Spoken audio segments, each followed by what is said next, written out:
Bonjour à tous. Alors je voulais vous parler de quelque chose qui est important pour moi dans, dans ma vie, c'est les mots et arriver à mettre des mots sur ce que je ressens, sur les sujets qui m'intéressent et particulièrement là où moi, jusqu'auparavant, il n'y avait pas eu forcément de mots. Alors pourquoi je vous parle de ça? C'est parce que j'ai publié la vidéo de Fatima. Kelima, je crois, son nom, c'est comme ça, sur les idées reçues en lien avec la sexualité des femmes. Et elle partageait quelque chose de très intéressant dans sa vidéo. Elle démontait tout un tas d'idées reçues par rapport à comment les femmes prennent du plaisir ou ne prennent pas de plaisir et comment la sexualité était pensée d'une façon avec une vision plutôt masculine dans la terminologie et aussi dans la réflexion. Et à la fin de cette très courte interview, elle parle de l'excision culturelle qui a lieu en Europe j'ai adoré ce terme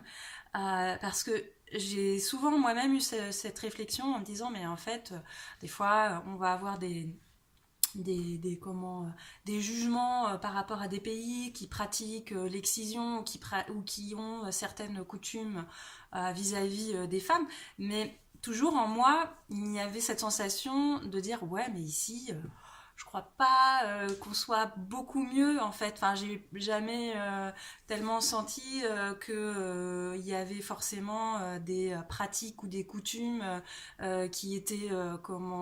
qui mettaient en valeur la femme et j'ai même plutôt reçu des témoignages de choses qui étaient très qui était très choquante en France et dans les années 2000, il n'y a pas besoin d'aller très très loin. Et donc le fait que cette femme, elle parle de l'excision culturelle, je me suis dit, waouh, c'est génial ce terme. Euh, et pour moi, ça me fait penser à tout ce qui n'est pas dit. Donc elle parle de cette excision culturelle en disant mais en fait on va dire en Occident, en Europe, elle est d'origine musulmane. On n'a pas besoin de faire une excision puisqu'en fait le fait qu'on ne parle pas du sexe de la femme, on ne nomme pas les choses et on n'apprend pas aux femmes à avoir du plaisir, et ben en fait ça crée le même effet qu'une excision. C'est juste, il n'y a pas besoin de le faire de façon médicale ou mécanique. Mais l'excision, elle est culturelle, elle est mentale, elle est dans les têtes. Et là, je me suis dit, wow, mais c'est tellement ce que je pense et ça, pour moi, ça manifeste le fait qu'il est important des fois de chercher les mots, de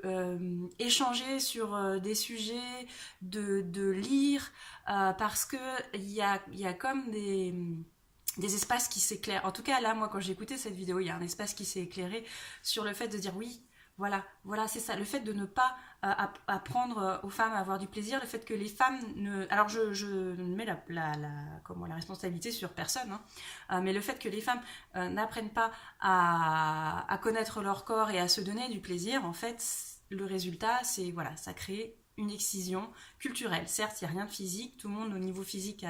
a toute son anatomie, mais au final, il n'y a pas beaucoup plus de jouissance, il n'y a pas beaucoup plus d'incarnation dans le corps et d'appropriation de sa sexualité.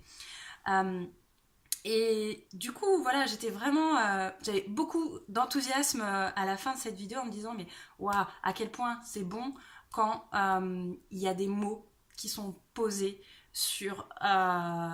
certaines idées, sur certains vécus, à quel point ça permet de se saisir de quelque chose et de pouvoir envisager en fait, ok,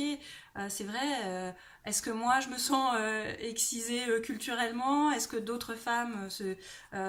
sentent la même chose, est-ce qu'on peut en parler, est-ce que le fait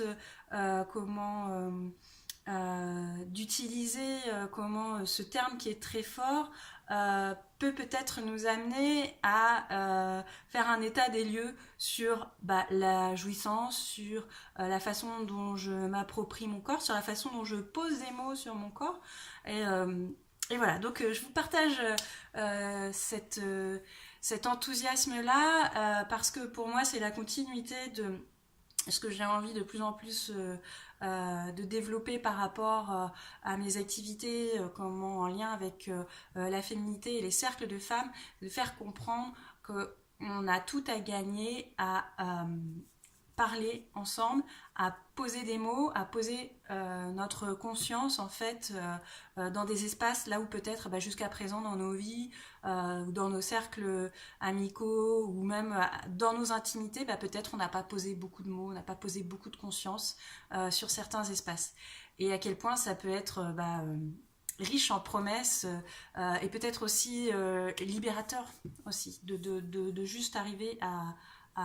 conscientiser un espace et à poser des mots là où il y avait peut-être une absence de mots, des silences, une absence de conscience, et ça peut être très douloureux. Et moi, pour avoir vécu des moments où j'étais envahie par des grandes tristesses ou par des choses que je ne comprenais pas, le fait de poser des mots m'a toujours beaucoup aidé, voilà, presque des fois de façon, comment on va dire, obsessionnelle.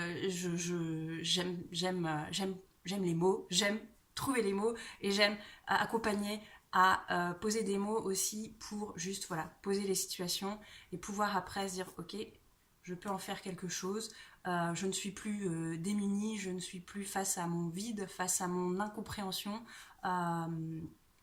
et enfin je peux regarder les choses et avancer. Voilà, j'espère que ce témoignage était clair et je vous invite vraiment à regarder cette courte vidéo de Fatima qui est très péchue et qui est très sympa. À très bientôt.